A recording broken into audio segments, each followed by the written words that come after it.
When my dad died, my brother inherited our house and $44 million. Then he threw me out saying, "Get out of my house and don't ever come back." "You mean nothing now?" Days later, the lawyer laughed. "Did you even read the will?" My brother went pale because the will said, "Before I tell you about the absolute disaster that hit my brother and how he lost every single penny of that money, please let me know where you are watching from in the comments section below. I love seeing where my story is reaching. The heavy oak door didn't just close. It slammed with a force that rattled the frosted glass panes, echoing through the empty porch. I stood there on the top step, the rain soaking through the cheap fabric of my suit jacket, staring at the brass knocker shaped like a lion's head. My dad bought that knocker at a flea market 30 years ago when he bought the house. Now I was locked out on the wrong side of it. I looked down at my feet. Next to my scuffed dress shoes sat a single beat-up duffel bag. Inside were 3 pairs of jeans, a few shirts, my laptop, and a framed picture of my dad and me standing in front of the very first delivery truck he ever bought. That was it.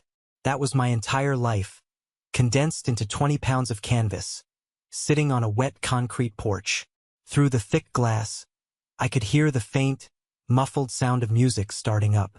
It was a heavy bass beat, the kind that vibrated in your teeth. Elijah, my older brother, was already celebrating. Not even 6 hours after we watched our father's casket lowered into the ground, he was pouring top-shelf scotch and turning the living room into a VIP lounge. The driveway still smelled like fresh asphalt and the cold, sharp scent of an autumn storm. Parked right in the center, taking up 2 spaces and angled like a middle finger to the world, was Elijah's Porsche Panamera. It was a ridiculous car, cherry red with custom rims, completely out of place in our quiet, tree-lined suburban neighborhood. It looked exactly like the man who drove it. Loud, expensive, and completely devoid of substance. I reached up and wiped the cold rain from my forehead. My hand was shaking, not from the cold, though the wind cutting through the trees was sharp enough to make my teeth chatter. I was shaking from the sheer, blinding shock of what had just happened in the hallway. "Get out of my house and don't ever come back. You mean nothing now." His words played on a loop in my head. He hadn't stuttered. He hadn't looked away. He had looked me dead in the eye, his jaw set, a smirk playing on the corner of his mouth, and he had erased my entire existence in 15 seconds. I had spent the last 5 years of my life running my father's company, managing his healthcare, paying the bills, making sure the lights stayed on while he fought a losing battle with his own lungs. Elijah had spent those 5 years doing absolutely nothing. And yet, when the dust settled, Elijah held the deed, the bank accounts, the legacy. $44 million. The entire valuation of Rowe Logistics, the commercial real estate, the liquid assets, the family home. All of it, handed to a man who couldn't even manage his own credit card bill without calling our uncle to bail him out. I slowly picked up the duffel bag. The nylon strap dug into my shoulder. Under my left arm, pressed tightly against my ribs beneath my wet jacket, I felt the hard edge of a thick, red manila folder. I didn't know what was inside it. I only knew that my dad had shoved it into my hands a week before he died. His grip surprisingly strong for a man who could barely breathe. I turned my back on the house. I walked down the driveway, the rain masking the tears of pure frustration that finally spilled over my eyelashes. I didn't look back at the glowing windows. I didn't look back at the Porsche. I just put my head down and walked into the dark, wet street. I had no car. I had no access to the company accounts. My salary had been suspended by Elijah that morning. I was 28 years old, and I was suddenly terrifyingly homeless. But as my wet shoes hit the pavement, a cold, hard knot of clarity began to form in the pit of my stomach. Elijah thought he had won. He thought he had the ultimate inheritance.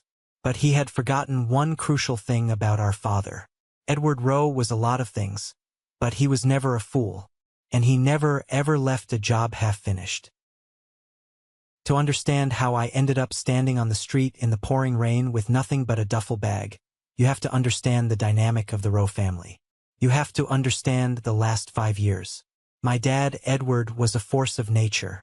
He built Rowe Logistics out of a single rusty box truck that he bought at a police auction in the late 80s. He drove the routes himself, loading and unloading freight until his hands were calloused and his back ached.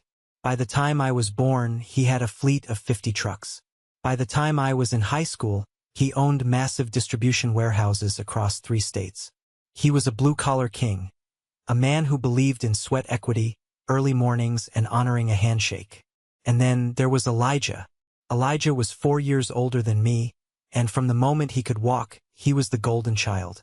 He was charming, he was loud, he played quarterback in high school, and he knew exactly how to smile to get out of trouble.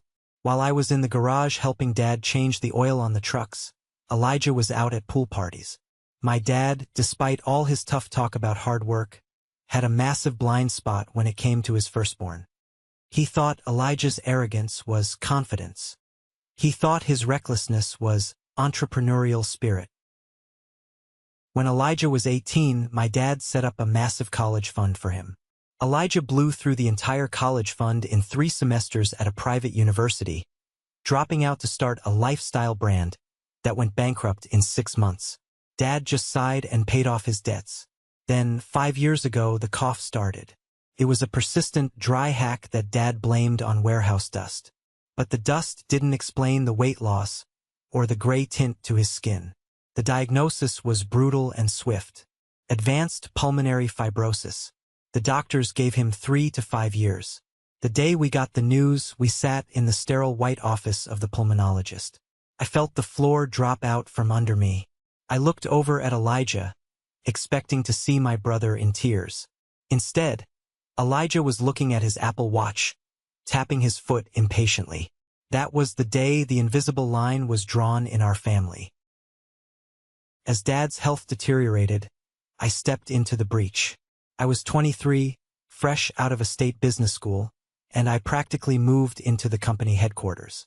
I learned the routing software, I negotiated union contracts, I handled the massive logistical nightmare of keeping a multimillion-dollar supply chain moving. And when I wasn't at the office, I was at the house. I was the one managing Dad's oxygen tanks, organizing his pill organizers, talking to the home care nurses. I gave up my 20s. I didn't date. I didn't travel. My life was a pendulum swinging between boardrooms and hospital rooms. And where was Elijah? He was officially an executive vice president at Rowe Logistics, but his office was usually empty.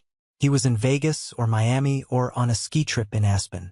He would fly in for a board meeting wearing a custom Italian suit, shake a few hands, take credit for a profitable quarter that I had engineered, and then fly out again. I remember one specific night in late November, about a year before Dad passed. It was 2 a.m., and I was sitting in a hard plastic chair in the emergency room. Dad had caught a minor respiratory infection that rapidly escalated into pneumonia. His chest was heaving, the monitors were beeping frantically, and the smell of rubbing alcohol and fear hung heavy in the air. The doctors were talking about intubation. I was terrified. I pulled out my phone and dialed Elijah's number. It went straight to voicemail. I texted him, "Dad in our bad shape. Get here now." Nothing. I called again. Nothing. At 6 a.m., as the sun was finally coming up and Dad had stabilized, the hospital room door opened. But it wasn't Elijah. It was Uncle Robert. Robert was Dad's younger brother, a man who had spent his entire life living in Dad's shadow. Robert had gone through a vicious divorce a decade ago, lost custody of his kids, and ended up working as a consultant for Rowe Logistics, which was basically Dad's way of giving him charity. Robert always dressed a little too sharply, smiled a little too widely, and had eyes that constantly darted around the room, assessing value. "How is he?" Robert asked, running a hand through his slicked-back gray hair. "Stable for now," I croaked, my throat dry. "Have you heard from Elijah? I've been calling him all night." Robert let out a soft sigh and patted my shoulder. "Give your brother a break, Mason. He was entertaining some very important clients in Chicago. He's closing a big deal. You know how much pressure he's under to be the face of the company." My jaw clenched. A thick vein throbbed in my temple. Important clients? Uncle Robert, I saw his Instagram story 4 hours ago. He's at a nightclub taking shots of tequila. Robert's eyes hardened for a fraction of a second before the warm, patronizing mask slipped back into place. You need to understand your role, Mason. You're the operations guy. You're good with the spreadsheets and the nurses. Elijah is the visionary. He handles the big picture. Don't let jealousy ruin your perspective. Jealousy. The word tasted like ash in my mouth. I wasn't jealous of his hangovers or his fake friends. I just wanted my brother to be a son. But as I looked at Uncle Robert, I realized something dark. Robert wasn't just making excuses for Elijah. He was enabling him. He was building an alliance with the heir apparent. I turned back to look at my father, sleeping fitfully under the harsh fluorescent lights, and I realized I was completely alone. The dynamic at home bled directly into the corporate culture at Rowe Logistics. As Dad's presence at the office faded to once-a-week visits, the power vacuum was quickly filled by the illusion of Elijah, propped up by the whispering machinations of Uncle Robert.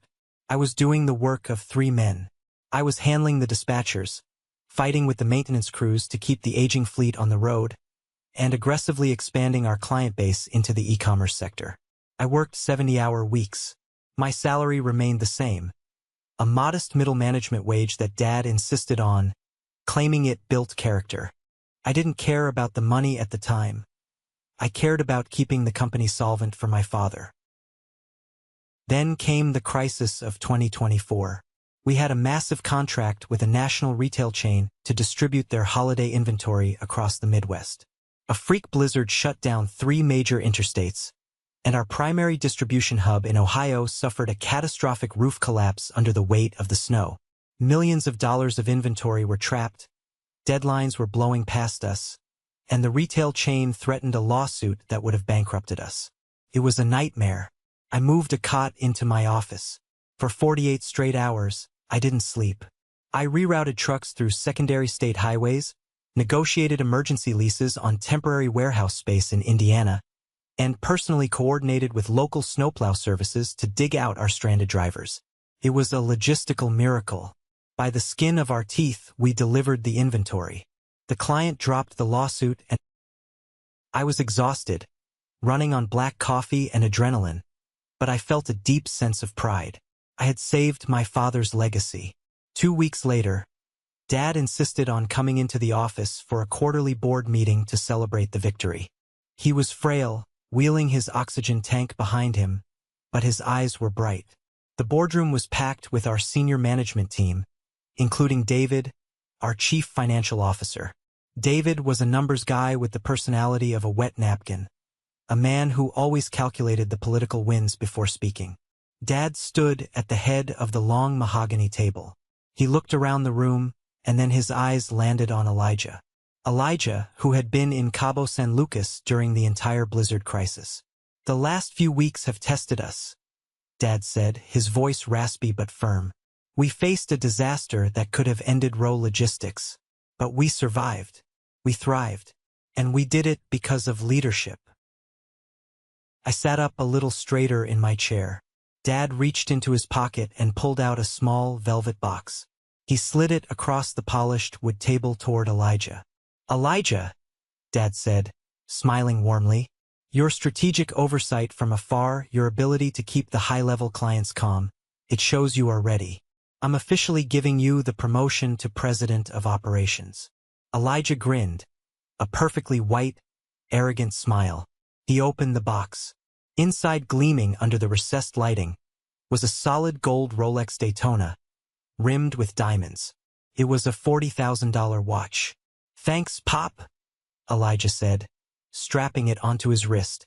It was a team effort, obviously, but I'm glad the strategy held up. I sat there, frozen. I looked at David, the CFO.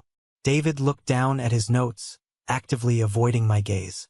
I looked at Uncle Robert, who was sitting next to Elijah, clapping loudly. Robert caught my eye and gave me a slow, deliberate wink. My chest tightened. It wasn't about the watch. It was about the erasure of my reality. I had bled for this company. I had saved it. And I was sitting there in a wrinkled button-down shirt, earning my standard salary, watching my brother take the crown for a war he didn't even fight. After the meeting, I cornered Dad in his private office. He was sitting in his large leather chair, looking exhausted, adjusting his nasal cannula. "Dad," I started, my voice trembling with suppressed anger. Elijah wasn't even in the country during the crisis. I handled the routing. I handled the leases. I negotiated with the client. Dad looked up at me. His eyes, usually sharp, looked incredibly tired. "I know you did the heavy lifting, Mason. You always do. You're the engine. Then why did you give him the promotion? Why the watch?" I demanded. Dad sighed, leaning his head back against the chair. "Because Elijah needs the validation. He needs the title to feel important. The board respects optics, Mason. Elijah looks the part. You don't need a watch to know your worth. You have the grit. He doesn't." "That's not fair, Dad. Business isn't fair. Family isn't fair," he said softly. "Just trust me, Mason. Keep your head down. Keep the engine running. I have a plan for all of this. You just have to be patient." Patience. It was a bitter pill to swallow. I walked out of that office feeling like a ghost. I didn't know then that Dad's plan was far more complex and far more dangerous than a simple promotion. I just thought he was a blind father protecting a weak son. The end came faster than any of the doctors predicted. A year after the boardroom incident, Dad's lungs simply gave out. He was moved to hospice care within our family home. The big house, once full of life and the loud arguments of our youth, felt like a tomb. The only sound was the constant, rhythmic hissing of the oxygen concentrator. It was a Tuesday night exactly 1 week before he died. A heavy rainstorm was battering the windows, much like the night I would eventually be thrown out. I was sitting in the armchair next to his hospital bed, reading a book under the dim glow of a reading lamp. The hospice nurse had just finished her rounds and gone downstairs. Suddenly, Dad's hand shot out from under the blankets. His grip, usually weak, was shockingly strong as he grabbed my wrist. His eyes were wide open, staring intensely at me. "Mason," he gasped, fighting for air. "I'm here, Dad. Take it easy. Let me adjust the oxygen." I reached for the dial, but he slapped my hand away. "No. Listen to me." He struggled to sit up slightly. He reached under his pillow and pulled out a thick, heavy, red manila folder. He shoved it against my chest. "Take this. Hide it. Don't show it to Elijah. Don't show it to Robert." I took the folder. Felt heavy, substantial. "What is this, Dad?" His breathing was ragged, wet, and terrifying to listen to. He pulled me closer by my shirt collar. His breath smelled of medicine and decay. "When the time comes, when I'm gone, they are going to tell you a story. Elijah, Robert, the lawyers, they are going to tell you how it is." He paused, coughing violently. I held my breath, terrified he was going to die right then and there. When he finally caught his breath, his eyes bored into mine with a terrifying clarity. "Don't trust what you hear," he whispered fiercely. "Read everything, every single page. And when the dust settles, find Halverson. Only Halverson." "Halverson? Your corporate lawyer?" I asked, confused. Dad hadn't used Mr. Halverson for personal matters in years. "Promise me, Mason. Promise me you won't react. You wait. You read. You find Halverson." "I promise, Dad," I said, my voice breaking. He fell back onto the pillows, the energy completely draining from his body. His eyes closed. He never spoke another coherent sentence after that night. He slipped into a coma 2 days later, and 5 days after that, on a quiet Sunday morning, his heart finally stopped. The funeral was a circus. It was a massive affair, attended by hundreds of employees, vendors, and local politicians. It felt less like a mourning of a great man and more like a networking event. I stood in the front row at the cemetery, the cold wind whipping my black tie over my shoulder. I looked at the polished mahogany casket, feeling a hollow ache in my chest that was so deep it felt physical. I had spent 5 years preparing for this moment, but you are never really ready to become an orphan. I looked over at Elijah. He was standing next to Uncle Robert. Elijah was wearing a custom black suit that probably cost more than my car. He had sunglasses on despite the overcast sky. And as the priest was delivering the final eulogy, talking about Dad's legacy of hard work, I saw Elijah look down. He was holding his iPhone down by his hip, his thumb rapidly scrolling. He was checking his messages. At our father's burial, Uncle Robert noticed me looking. He placed a hand on Elijah's shoulder, leaning in to whisper something in his ear. Elijah put the phone away and quickly adjusted his face into a mask of somber grief, dabbing at a dry eye with a pristine white handkerchief. I felt sick to my stomach, patted my chest. Under my suit jacket, tucked safely against my ribs, was the red folder. Don't trust what you hear. Dad's voice echoed in my mind. The dirt was thrown onto the casket. The final prayers were said, and the crowd began to disperse. I didn't know it yet, but the funeral wasn't the end of the tragedy. It was just the ringing of the bell for the real war to begin. We returned to the family house for the traditional reception. The caterers had set up a massive spread in the dining room. The house was packed with people murmuring condolences, eating tiny sandwiches, and drinking Dad's expensive wine. I was standing in the corner of the kitchen, nursing a glass of water, feeling completely detached from the reality around me. I just wanted everyone to leave so I could finally sleep. Around 5 p.m., the last of the guests filtered out. The front door clicked shut, leaving only the immediate family and a few key company figures in the massive living room. It was me, Elijah, Uncle Robert, and David, the CFO. Elijah walked over to the wet bar, poured himself a generous measure of Macallan 18, and took a long sip. He didn't look like a man who had just buried his father. He looked like a man who had just won the lottery. He set the glass down with a loud clack on the granite counter and turned to face me. The mask of grief was completely gone, replaced by a cold, hard arrogance. "All right, let's get down to business," Elijah said, clapping his hands together once. "We need to talk about the transition." I frowned, setting my water glass down. "Transition? Elijah, Dad's body isn't even cold yet. Can we do this on Monday?" "No, we do this now," Elijah snapped. He reached into his breast pocket and pulled out a crisp, folded legal document. He tossed it onto the coffee table. "This is a power of attorney and an emergency executor decree, signed by Dad last month, notarized and filed. It grants me immediate, sole control over the estate and row logistics pending the final probate." I stared at the paper. Sole control? That doesn't make sense. Dad always said we would run the company together. Dad said a lot of things to keep you happy, so you'd keep wiping his chin, Elijah sneered. He took another sip of his scotch. But when it came down to the wire, he knew who had the vision. I am the sole heir, Mason. The house, the company, the 44 million. All of it. My heart hammered against my ribs. I looked at David. "David, is this true? You handle the corporate structuring." David adjusted his glasses, refusing to meet my eyes. He looked firmly at the floor.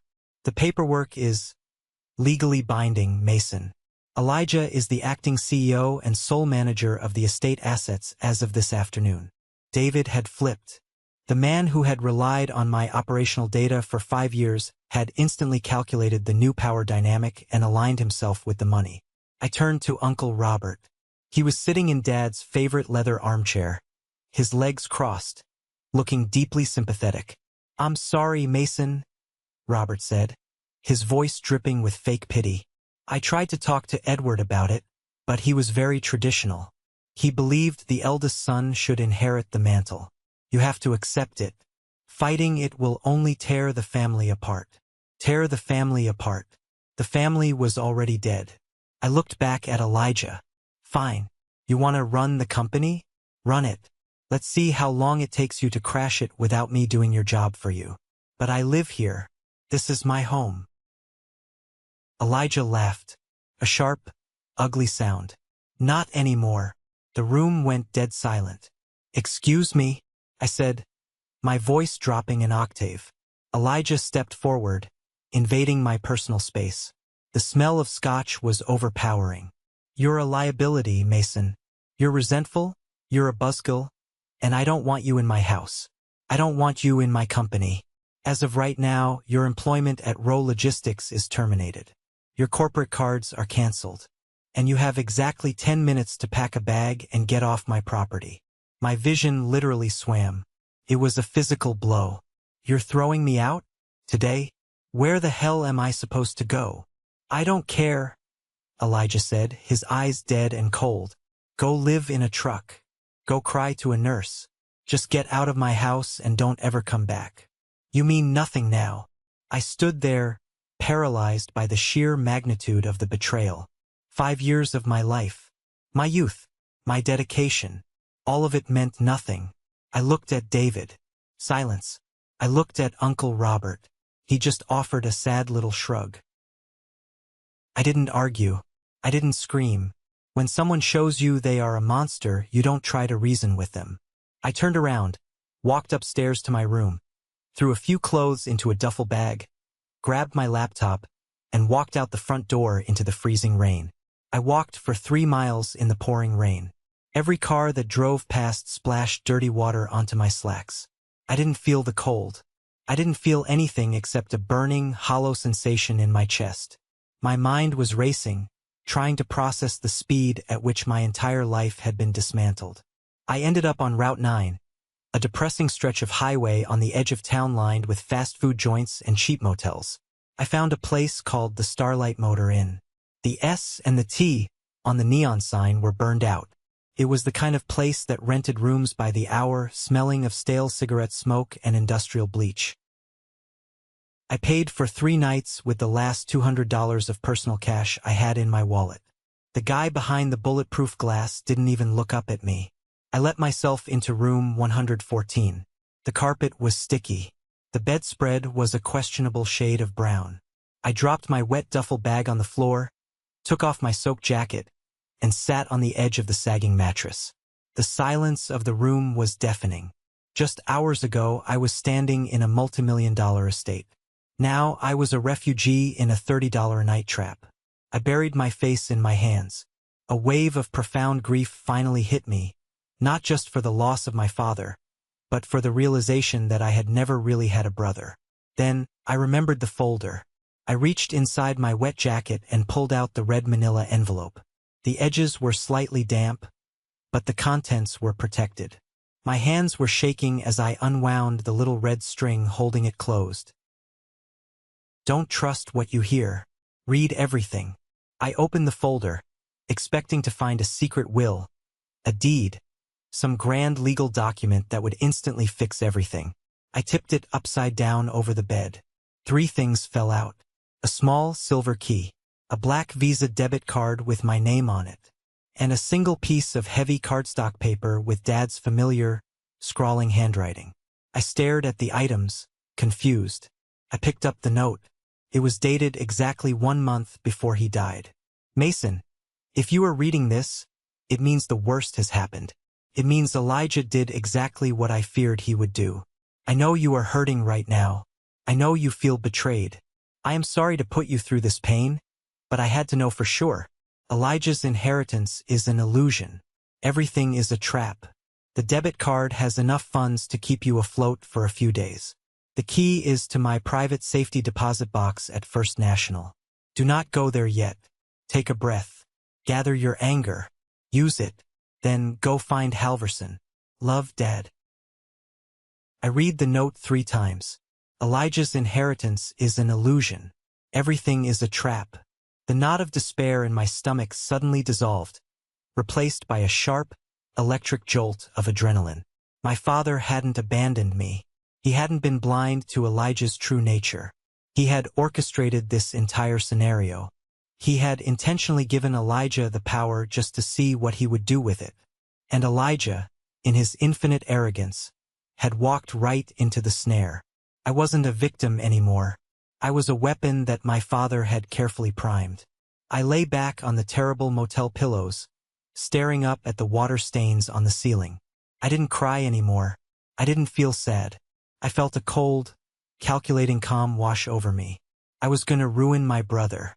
The next morning, the rain had stopped, leaving a gray, overcast sky. I woke up early, showered in a bathroom where the hot water lasted exactly 3 minutes, and bought a stale coffee from the lobby vending machine. I sat at the small, wobbly desk in my room and opened my laptop. I tried to log into my Row Logistics corporate email to access some vendor files. Access denied. Account disabled. Elijah had been thorough. He had completely locked me out of the digital infrastructure of the company I built. As I was staring at the screen, my cell phone buzzed. It was an unknown number. I hesitated, then answered. "Hello, Mason? It's Chloe." A hushed, frantic voice whispered. Chloe was my executive assistant. She was a brilliant, hardworking single mother who basically ran the operational floor when I was in meetings. She was fiercely loyal to me. "Chloe, why are you calling from an unknown number?" "I bought a burner phone on the way to work," she whispered. "Mason, it's a madhouse here. Elijah walked in this morning acting like a dictator. He fired 3 senior dispatchers before 9 a.m. just to show dominance. Morale is in the toilet. But that's not why I'm calling." "What's going on?" I asked, leaning closer to the phone. "I stayed late last night after the funeral to process some backlog. I was walking past Elijah's office, and the door was cracked open. He was in there with Uncle Robert." She paused, taking a ragged breath. "Mason, Robert isn't trying to help Elijah run the company. He's helping him gut it." My grip tightened on the phone. "Gut it? What do you mean?" "Elijah owes money, Mason. A lot of money. Millions. To some very bad people in Vegas and Atlantic City. They've been calling the corporate line, leaving threatening messages. I intercepted a few of them. Uncle Robert knows about the debt. He told Elijah the only way to pay it off and maintain his lifestyle is to liquidate assets immediately. They can't liquidate without board approval," I said, my mind racing. "They don't need it," Chloe said, her voice trembling. "Robert brought in his own private lawyers. They are structuring a deal to sell the main commercial real estate, the headquarters, the Ohio hub, and the truck yards to a holding company. They're going to lease it back to Row Logistics at an exorbitant rate to bleed the operating cash dry." I felt a cold sweat break out on the back of my neck. Who owns the holding company? I looked up the LLC registration on the state database before they locked me out of the system, Chloe said. "The holding company is registered to a trust. The sole beneficiary of that trust is Robert Rowe." The pieces slammed into place. Uncle Robert. The sympathetic uncle. The man who told me to know my role. He had been playing the long game. He hated my father for being successful while he was a failure. He had manipulated Elijah's ego, inflated his debts, and waited for my father to die. Now, he was using Elijah as a useful idiot to steal the entire $44 million empire out from under him, while Elijah thought he was just getting cash to pay off bookies and buy sports cars. And the only person who would have seen the numbers, the only person who would have stopped it, was me. That's why Robert didn't stop Elijah from throwing me out. Robert probably gave him the idea. "Chloe," I said, my voice eerily calm, "I need you to do something incredibly dangerous. Can you get into the physical filing cabinets in David's office? I need the draft contracts for that real estate sale. I need physical proof." "David changed the locks," she said. "But he's an idiot and keeps the spare key under his desk mat. I can get them during lunch. Get them. Take pictures of every page.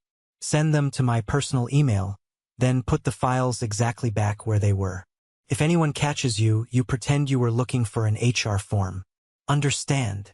"I got it, Mason. We miss you here. He's going to destroy this place." "He's not going to destroy anything, Chloe.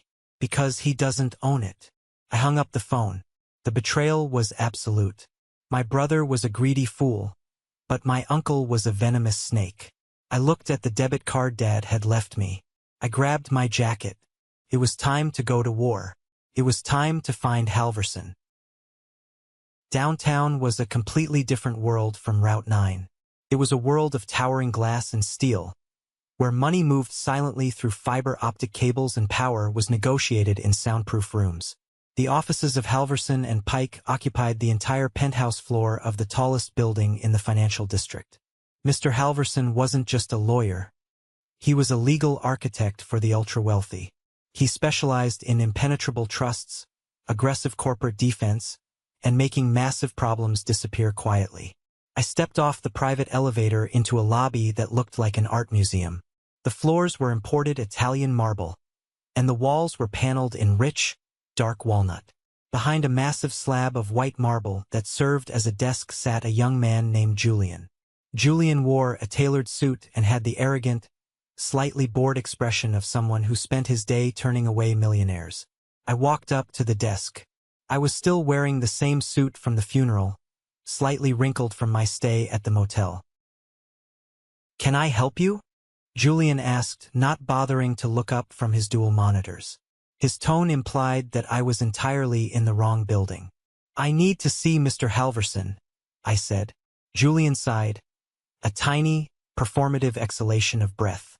Finally, he looked up, his eyes scanning my wrinkled jacket. "Mr. Halverson requires an appointment. Currently, he is booked out for the next 6 weeks.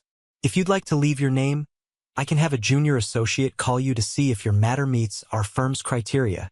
"I don't need a junior associate," I said, leaning my palms flat on the cold marble desk, forcing Julian to lean back slightly. "My name is Mason Rowe. My father was Edward Rowe. And I know for a fact Mr. Halverson is expecting me." Julian's fingers hovered over his keyboard. The name Rowe meant something in this city, and it certainly meant something in this firm. He picked up a sleek black phone and pressed a single button. "Mr. Halverson, there is a Mason Rowe here to see you. He doesn't have an appointment." There was a brief pause. Then, a deep, resonant voice came through the speakerphone, loud enough for me to hear. "Send him in immediately, Julian, and hold all my calls." Julian's arrogant demeanor vanished instantly. He stood up, smoothing his tie. "Right this way, Mr. Rowe." He led me down a long hallway lined with abstract art and opened 2 massive double doors. Mr. Halverson's office was breathtaking. It had floor-to-ceiling windows overlooking the entire city skyline. Halverson himself was standing behind his desk. He was a man in his late 60s, impeccably dressed in a navy pinstripe suit, with sharp, intelligent eyes and a completely bald head.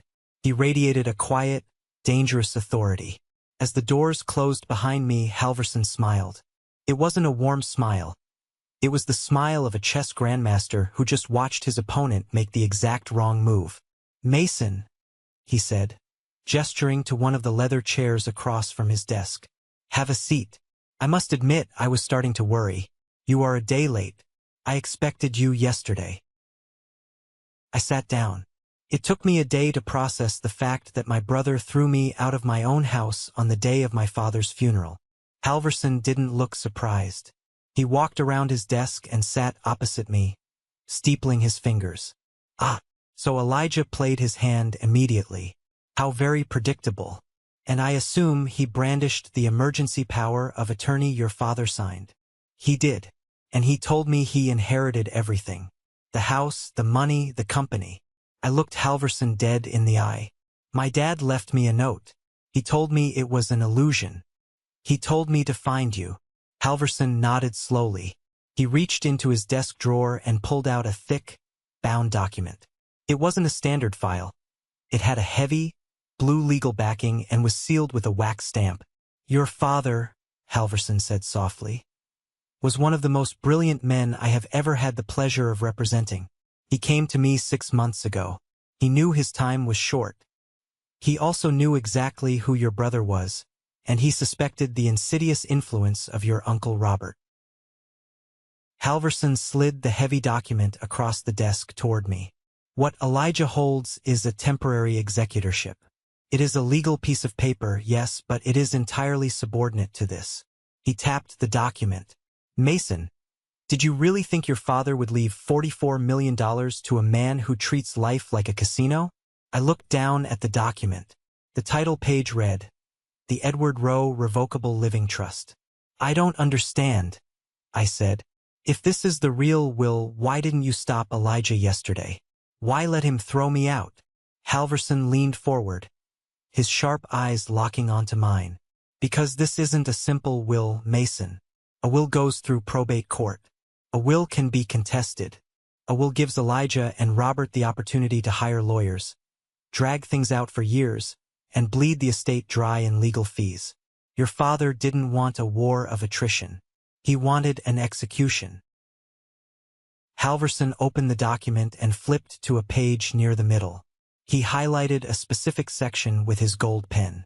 Your father transferred every single asset, the house, the company, the bank accounts, into this trust before he died. When he passed, the trust became irrevocable. Elijah is named as the primary trustee. That gives him the illusion of power. That's why the CFO and the banks listen to him. However, his position as trustee is entirely conditional. My heart started to beat faster. Conditional on what? On a poison pill clause your father and I drafted very carefully, Halverson explained, a hint of professional pride in his voice. Section 4, Paragraph B. Elijah's control over the trust assets is contingent upon him providing a permanent, rent-free residence for you in the family home and maintaining your employment and salary at Rowe Logistics. I stopped breathing. I stared at the legal jargon on the page, the words blurring slightly. If Elijah violates that condition, Halverson continued, his voice lowering, if he evicts you or fires you, the poison pill automatically triggers. Elijah's status as trustee is instantly revoked. He is legally stripped of all authority, all access, and all inheritance. He doesn't get a dime. He doesn't get a single share of the company. The genius of it hit me like a physical shockwave. Dad didn't just protect me. He weaponized Elijah's own greed against him. He gave Elijah enough rope to hang himself, knowing that Elijah's arrogance wouldn't allow him to share power. And if he loses it all, I whispered, looking up at the lawyer. Where does it go? Upon the triggering of the clause, Halverson said, leaning back in his chair and offering a genuine, satisfied smile. The trust automatically designates a new, permanent and sole beneficiary of the entire $44 million estate. He tapped his pen against the desk. You, Mason, you get everything. Clean, clear, and uncontestable by any court in this state. The silence in the office was profound. High above the city traffic, I sat there absorbing the magnitude of my father's love. He hadn't just watched me suffer for 5 years. He had seen every late night, every sacrifice, every moment of disrespect I endured from my brother and my uncle, and he had engineered the ultimate, inescapable trap to secure my future. By throwing you out of the house and firing you, Halverson said, breaking the silence. Elijah didn't claim his empire. He legally signed it all over to you. A slow, hard smile spread across my face. The pain, the grief, the humiliation of standing in the rain. It all evaporated, replaced by cold, righteous anticipation. So, I said, my voice steady, how do we pull the trigger? Halverson opened a fresh legal pad. We need irrefutable proof of the violation. We need proof he evicted you, and proof he terminated your employment. We secure the evidence. We file an emergency injunction to freeze all trust assets. And then, Halverson's smile matched mine. We go pay your brother a visit. I reached into my pocket and pulled out my phone.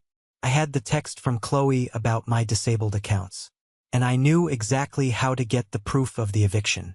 Give me 2 hours, I told Halverson. I'll give you the rope. You tie the noose. Give me 2 hours, I told Halverson. I'll give you the rope. You tie the noose. I walked out of that high-rise office building and onto the busy sidewalk. The cold city air hit my face, but I didn't feel the chill anymore. I felt entirely awake. For 5 years, I had been playing a defensive game, constantly absorbing the hits from my brother and my uncle, trying to keep my father's company afloat. Now, the rules had changed. I was on the offense, and I had the full weight of the law behind me. I pulled out my phone and dialed a number I had dialed 1,000 times before. It belonged to Sarah, our family housekeeper. She had worked for my parents since I was in middle school. She was a quiet, fiercely observant woman who had watched me sacrifice my 20s to care for my dying father, and she had watched Elijah treat our home like a hotel. The phone rang twice before she picked up. Mason. Her voice was a hushed whisper. Oh, honey. I'm so glad you called. Are you okay? Where are you staying? I'm fine, Sarah. I'm safe, I said, leaning against the stone facade of a bank building. But I need your help. I need to know exactly what is happening at the house right now. I could hear the faint sound of loud music in the background of her call. It's a nightmare, she whispered, her voice tight with anger. Elijah has people over. Awful people. They are drinking your father's vintage wine. They are tracking mud on the carpets. He told me to clean up after them like I'm a waitress at a cheap bar.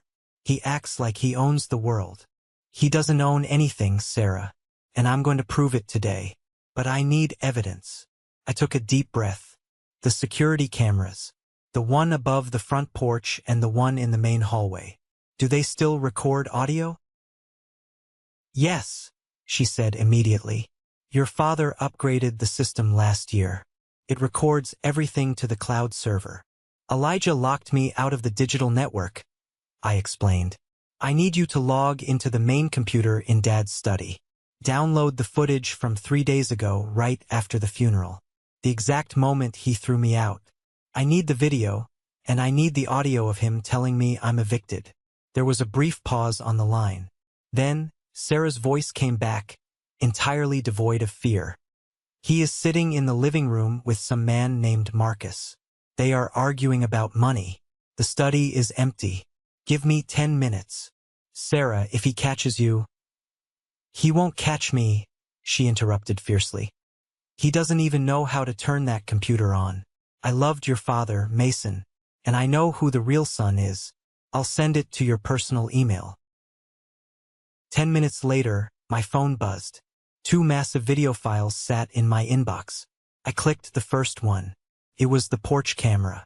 The high-definition video showed me standing in the rain, holding my bag. Then the heavy door swung open. Elijah's face filled the frame. The audio was crystal clear. Get out of my house and don't ever come back. You mean nothing now. I forwarded the files directly to Halverson. Then, I opened the second email I had received earlier that day. It was from Chloe, my assistant. True to her word, she had snuck into the CFO's office. Attached were high-resolution photographs of the draft contracts Uncle Robert had drawn up. They detailed the exact plan to sell our massive commercial real estate portfolio to a dummy corporation owned by Robert himself. It was a textbook corporate bleed-out. Finally, I needed the last nail in the coffin. I needed proof of my termination. I called Chloe back. Did Human Resources process my termination? I asked her. Yes, Chloe confirmed. Elijah marched into HR yesterday morning and demanded they cut you off. They generated the official termination notice and the COBRA insurance paperwork. It was sent via certified mail to your last known address. Which is the family house, I said. Where Elijah currently is. Exactly. But they also generated a digital PDF for the corporate records. I have a copy right here.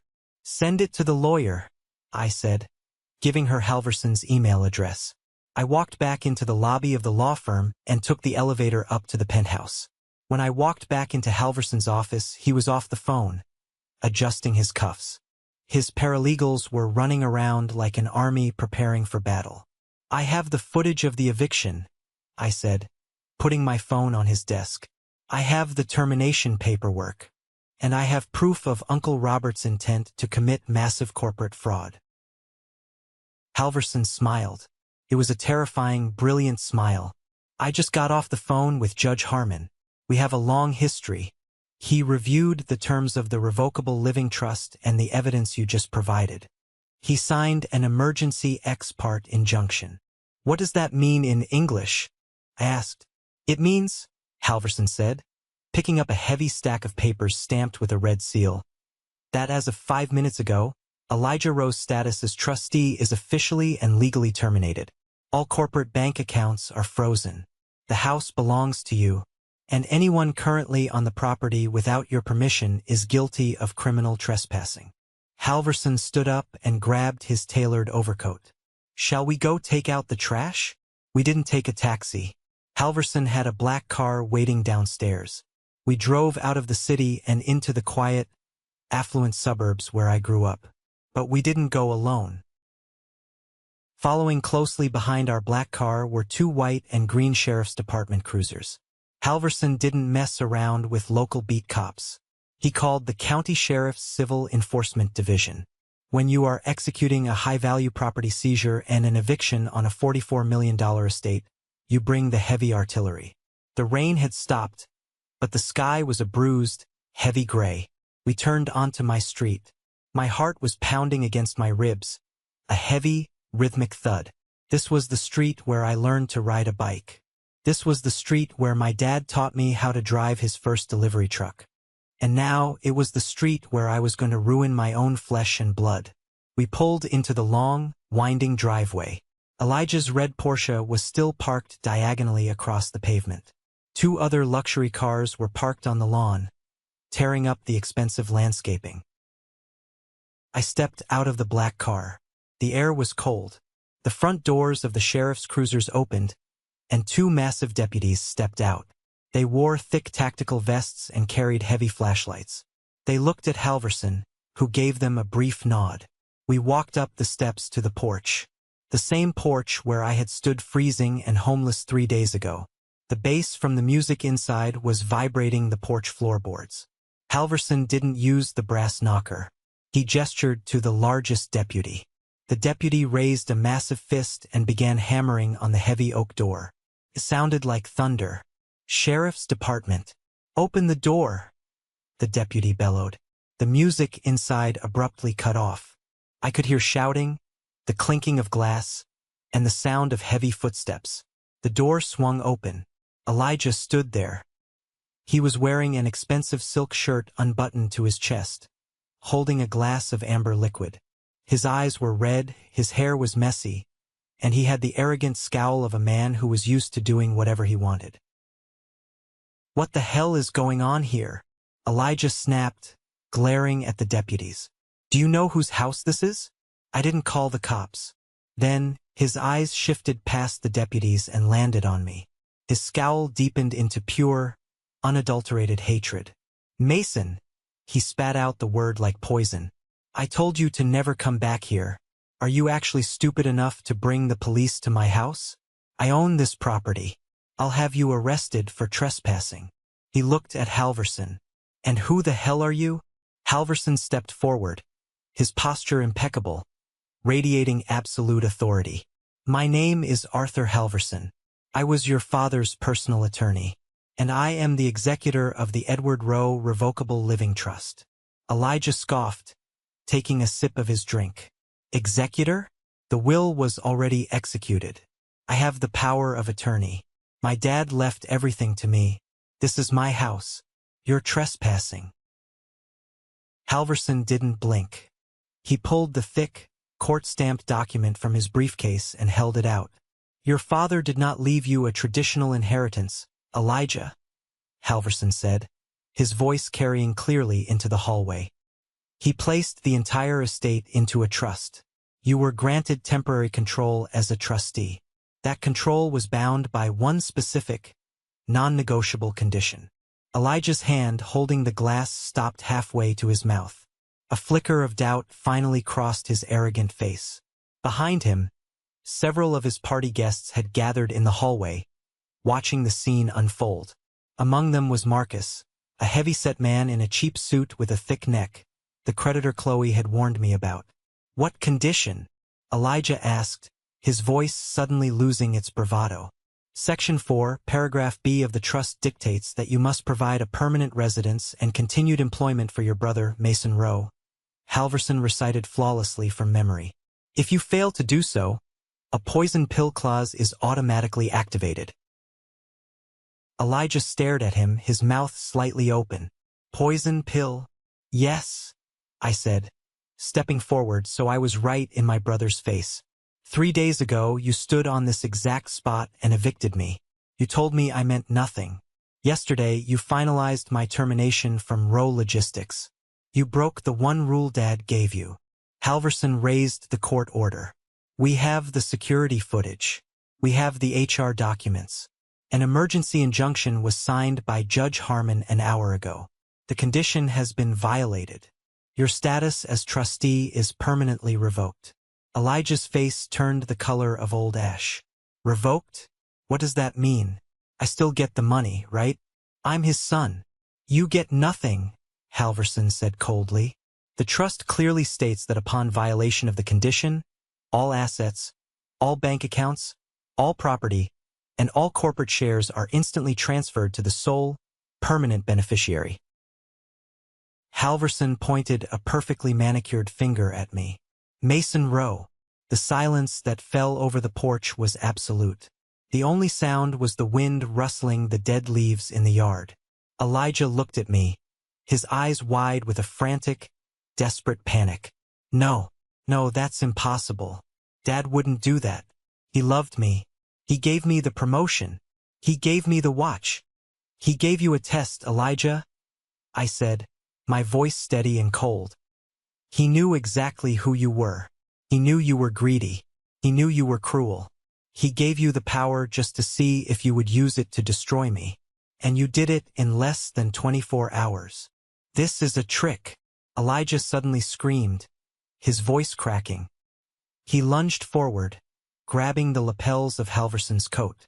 You fake lawyer. I'll sue you. I'll sue everyone. The two deputies moved with terrifying speed. In a fraction of a second, they grabbed Elijah by the arms, spun him around, and slammed him chest-first against the heavy oak door. His glass shattered on the porch, spilling expensive liquor over his shoes. Keep your hands to yourself, sir, the larger deputy warned in a low, dangerous rumble. Marcus, the heavy-set man from the hallway, pushed his way to the front. He looked at Elijah, then at Halverson.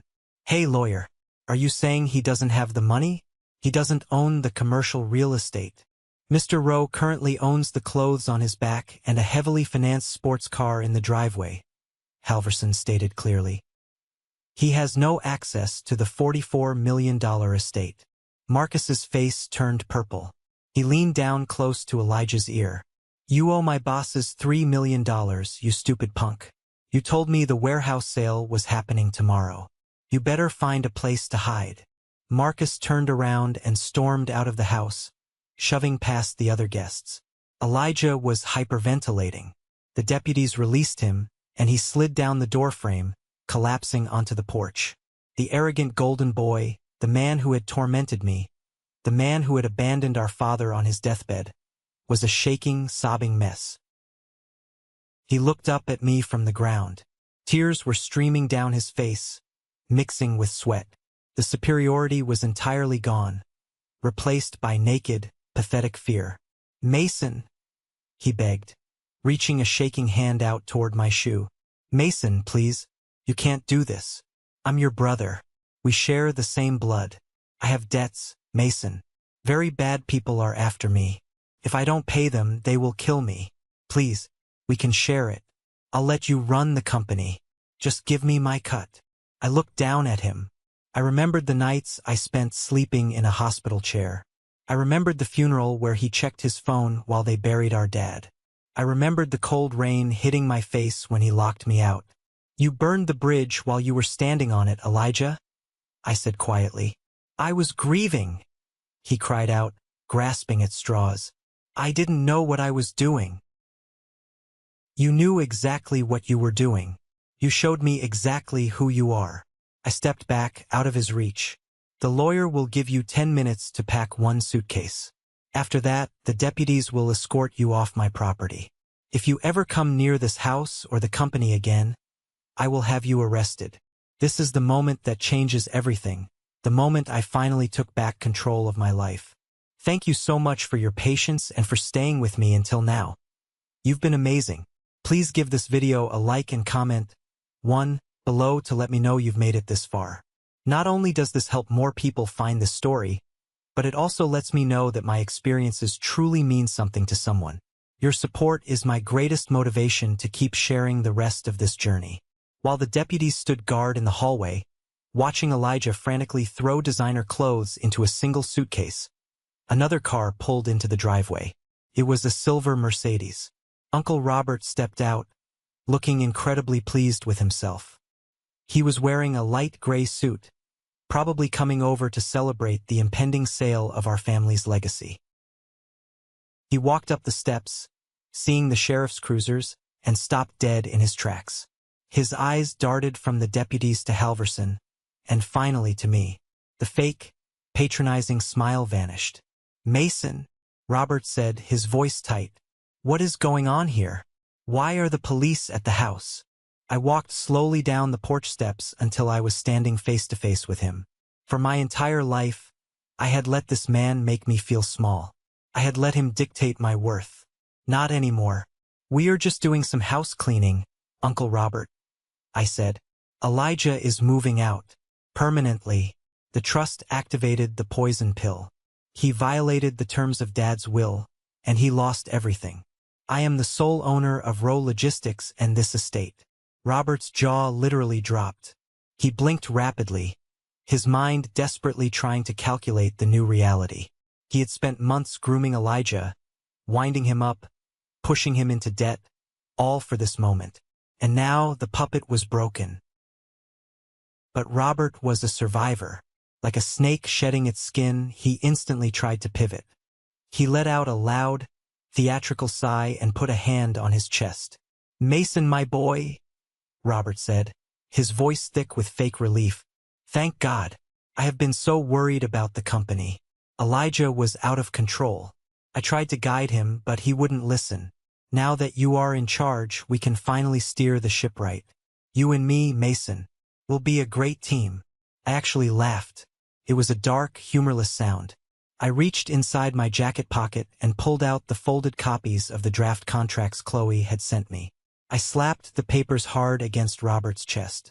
He instinctively grabbed them. "You think I'm as stupid as he is?"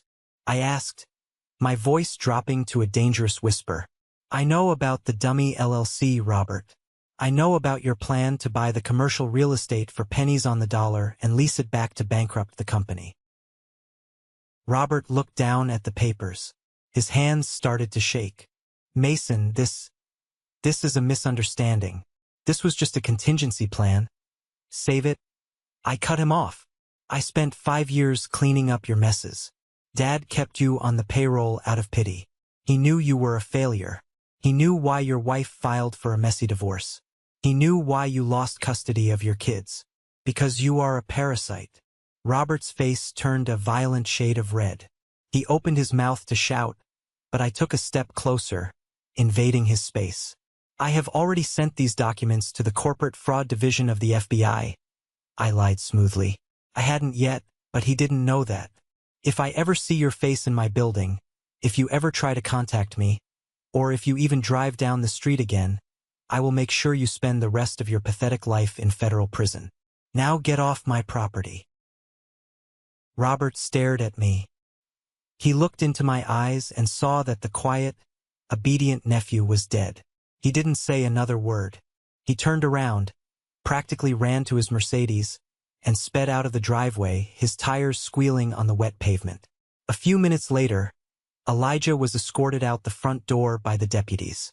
He dragged a heavy Louis Vuitton suitcase behind him. He didn't look at me. He walked down the driveway, a broken, terrified man.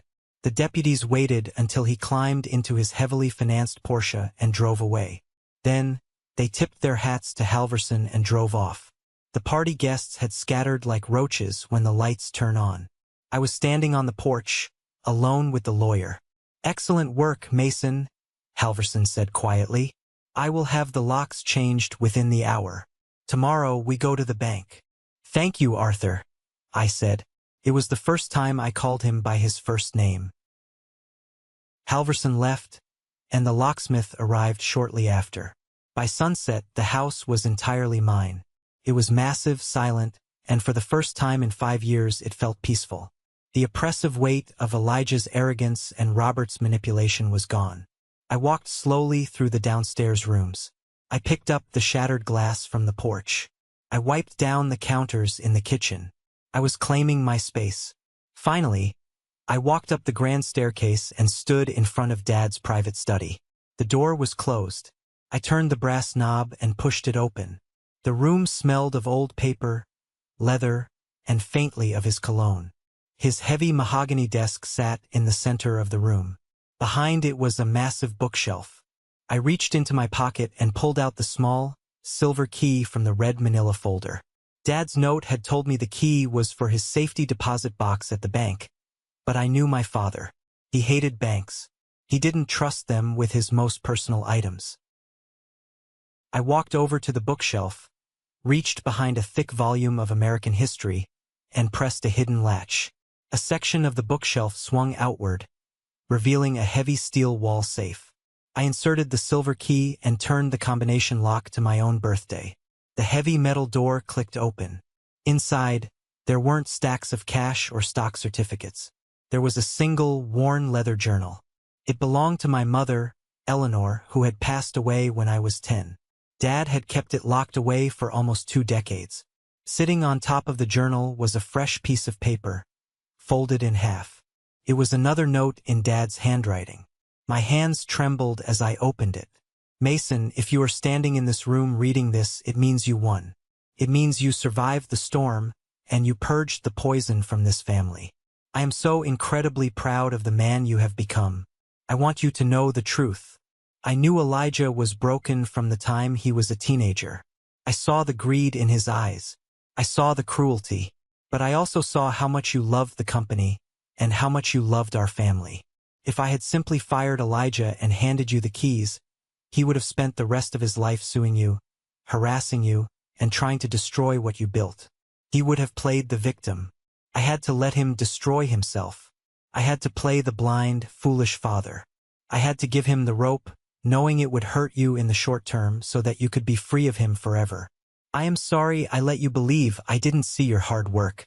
I saw every minute of it. The company is yours. The legacy is yours. Make it better than I ever did. Love always, Dad. I sat down in his heavy leather desk chair. I held the note in both hands, and for the first time since my father's death, I truly broke down. The tears came hot and fast, washing away the years of resentment, the years of feeling invisible. My father had never been blind. He had been a master tactician, enduring the pain of playing the villain in my eyes, just to build an impenetrable fortress around my future. The house was quiet, but I was no longer alone. The next 6 months were a whirlwind of aggressive restructuring. I took over the corner office at Rowe Logistics, but I didn't sit behind the desk very often. I spent my time down on the dispatch floor, in the maintenance garages, and on the road with our drivers. My first official act as the sole owner and CEO was to fire David, the CFO. I didn't give him a massive severance package. I called him into my office on a Monday morning. He walked in, looking nervous, clutching his iPad. "Sit down, David," I said, not looking up from the financial reports on my desk. "Mason, I just want to say, the transition has been very smooth. I'm glad we could keep the ship steady," he started, trying to use his corporate speak to smooth over his betrayal. I looked up at him. "David, on the day of my father's funeral, you stood next to my brother while he threw me out of my own home. You knew I was the one who saved the Ohio contract. You knew I was the one doing the work. But you calculated that Elijah had the power, so you sided with the bully." David swallowed hard. "I was just following the legal documents at the time, Mason. It was purely professional." "Loyalty is professional, David. You don't have it. You're fired. Security is waiting outside your office to escort you to your car." He tried to argue, but I simply pointed to the door. Once he was gone, I called Chloe into the office. She had been my eyes and ears, the one person who risked her own job to help me when I had nothing. "Chloe," I said, smiling at her shocked expression, "I'm restructuring the executive board. I need an active, intelligent vice president of operations. Someone who actually knows how the floor runs." She put a hand over her mouth. "Mason, are you serious?" "I'm deadly serious. The promotion comes with the corner office next to mine, a company car, and a salary that reflects your actual worth. We have a lot of work to do, and we did the work.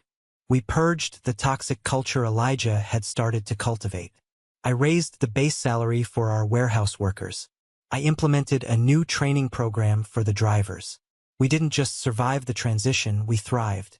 Within a year, we had secured 2 new massive national contracts. Rowe Logistics was stronger than it had ever been. But as my father always said, a cornered rat will eventually try to bite. Almost exactly a year after my father's death, I received a thick legal packet in the mail. It was a notice of a civil lawsuit. Elijah and Uncle Robert had joined forces. They were utterly broke. Elijah's sports cars had been repossessed. He had narrowly avoided prison for his gambling debts only because Uncle Robert had liquidated his own retirement accounts to pay off the Vegas creditors, leaving them both destitute. Now, desperate and angry, they found a sleazy, ambulance-chasing lawyer willing to take a case on contingency. The lawsuit claimed that my father, Edward Rowe, was mentally incompetent and suffering from medical delirium when he established the Revocable Living Trust. They claimed I had exerted undue influence over a dying man to steal the inheritance. They wanted the trust voided. They wanted the $44 million. I called Halverson immediately. He didn't sound worried. In fact, he sounded bored. "Let them proceed to the mandatory pre-trial mediation," Halverson said. "It will save us the trouble of destroying them in a public courtroom." 2 weeks later, we walked into a sterile conference room in a downtown mediation center. Elijah and Robert sat on the opposite side of a long glass table. They looked terrible. Elijah had lost weight, his expensive clothes hanging off his frame. His eyes were dark and hollow. Robert looked 10 years older, the slick arrogance replaced by a twitchy desperation. Their cheap lawyer, a sweaty man in a poorly fitting suit, started aggressively. "We are prepared to take this to a jury," the lawyer blustered. Edward Rowe was on heavy narcotics during his final months in hospice. He lacked the legal capacity to create a complex trust instrument. My clients were wrongfully disinherited due to the manipulative actions of Mason Rowe. Halverson sat quietly, letting the man speak. He opened his elegant leather briefcase and pulled out a small flash drive. He plugged it into the large television screen mounted on the wall of the conference room. "Counselor," Halverson said smoothly, "before we discuss settlements or jury trials, I think you should view a piece of evidence that we are required to submit in discovery." Halverson clicked a button on a remote. The screen flickered to life. It was a video recording. The timestamp showed it was filmed exactly 2 weeks before my father died. The video showed my father sitting in his hospital bed in our house. He looked frail, yes, but his eyes were sharp and focused. Sitting next to him was a man in a white coat. For the record, the man in the video said, "My name is Dr. Eris Thorne, Chief of Neurology at State Memorial Hospital. I am conducting a comprehensive cognitive capacity evaluation of Mr. Edward Rowe." For the next 20 minutes, the video showed my father flawlessly answering complex questions about his finances, the current stock market, the exact operational details of his company, and his specific intentions for his estate. He was sharper than half the people in the mediation room. Then my father looked directly into the camera. "I am establishing a revocable living trust." Dad's voice rang out through the conference room. "I am doing this specifically because my eldest son, Elijah, is financially reckless and morally bankrupt. I am also doing this to protect my estate from my brother, Robert, who has a history of financial fraud. I am of sound mind. I know exactly what I am doing. I am protecting my true legacy, Mason." The video ended. The silence in the mediation room was suffocating. I looked across the table. Elijah was staring at the black television screen, his mouth hanging open. The reality of his father's complete and utter rejection finally broke through his delusion. Robert had his face buried in his hands. Their lawyer was packing his briefcase with frantic speed. He knew a dead case when he saw one. Halverson leaned forward, resting his arms on the glass table. "If you proceed with this frivolous lawsuit, we will not only introduce this video, but we will countersue for malicious prosecution, emotional distress, and we will demand full reimbursement of all legal fees. Given your client's current financial difficulties, I suspect that would result in personal bankruptcy for both of them. Halverson paused, letting the threat hang in the air. I suggest you drop the suit with prejudice. Today, Elijah didn't look up. He just gave a small, defeated nod. The war was officially over. A few days later, I drove out to the cemetery. It was a beautiful, crisp autumn morning. The sky was a brilliant, cloudless blue. I didn't take my new company car. I took the old, rusty box truck that Dad used to drive when he first started Rowe Logistics. We kept it in the back of the maintenance yard as a piece of history. It rattled and shook, and it smelled like old oil and hard work. I parked the truck and walked up the gentle green hill to my parents' gravesite. They were buried side by side under a massive oak tree. I didn't bring flowers. I brought a copy of our latest quarterly financial report, showing record-breaking profits and the lowest employee turnover rate in the history of the company. I placed the folder gently on the grass between their headstones. I stood there for a long time, listening to the wind blow through the branches. I thought about everything that had happened over the last year. I thought about the cold rain on my face when I was thrown out. I thought about the desperate look in Elijah's eyes when he realized his arrogance had cost him his empire. Society tells us a lot of lies about family. We are told that blood is thicker than water. We are told that loyalty is an automatic birthright. But that's not true. Blood can be toxic. Sometimes, the people who share your DNA are the ones who will sell you out the fastest for $1. Family isn't just a biological accident. It's a series of choices. It's the people who stand by you in the emergency room at 2 in the morning. It's the assistant who risks her job to help you uncover the truth. It's a father who is willing to play the villain to ensure his son is strong enough to survive the real monsters in the world. My father didn't leave me $44 million because I needed the money. He left it to me because he knew I would protect the people who built it. He taught me the most valuable lesson of my life. A true legacy, true loyalty, and true respect cannot be inherited on a piece of paper. You have to prove it, you have to earn it, and you have to fight for it. Thank you for sticking around and listening to my story. I know it was a long one, but sharing it here feels like a weight has been lifted off my shoulders. I hope this resonated with you in some way. Life can throw incredible curveballs, especially when it involves the people we are supposed to trust the most. Have you ever found yourself in a similar situation? Have you ever had to cut ties with a toxic family member to protect your own peace and your own future? Let me know down in the comments. I read as many as I can. Now, for my special group of people. If you are still hearing my voice right now, you are part of the 1% club. I want you to go down to the comments right now and type the letter W. W stands for winner. It's a secret signal just for us so I can recognize the amazing people who watched this entire journey to the very end. If my story brought you any value, please hit that like button and follow the channel. We are building a great community here, and I have many more stories to share with you. Until next time, stay strong, trust your instincts, and never let anyone tell you that you don't matter.